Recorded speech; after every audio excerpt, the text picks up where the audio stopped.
The head chin support and head splint techniques can also be used to stabilize the victim in deep water. The only significant difference is that in deep water, you'll use your rescue tube for support. To perform the head splint on a victim who is face up in deep water, approach from behind the victim's head. Use your rescue tube for support. Grasp the victim's arms midway between the shoulder and elbow. Gently place the victim's arms alongside the head and squeeze them together to help keep the head in line with the rest of the body. Reposition yourself to the victim's side as you secure the head with the arms. Position the victim's head close to the crook of your arm, making sure that the head remains in line with the rest of her body. Maintain the victim in this position and gently move her to shallow water if possible. Using the head splint technique to turn a face-down victim over in deep water is the same as in shallow water, but you'll use your rescue tube for support as you position the victim and turn him over.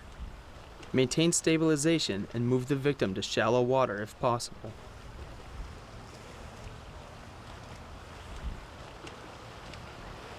You can use the head and chin support for a face-up victim in deep water. Again, use your rescue tube for support. Maintain stabilization and move the victim to shallow water if possible. The head and chin support can also be used for a victim who is submerged underwater. Use a feet-first surface dive to reach the victim and stabilize the victim's head and neck using the head and chin support.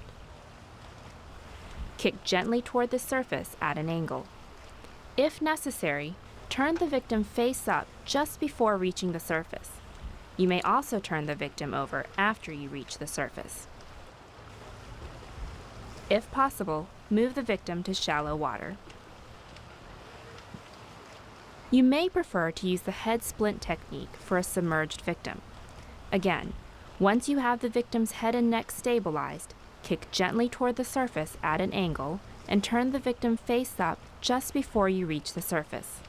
If possible, move the victim to shallow water.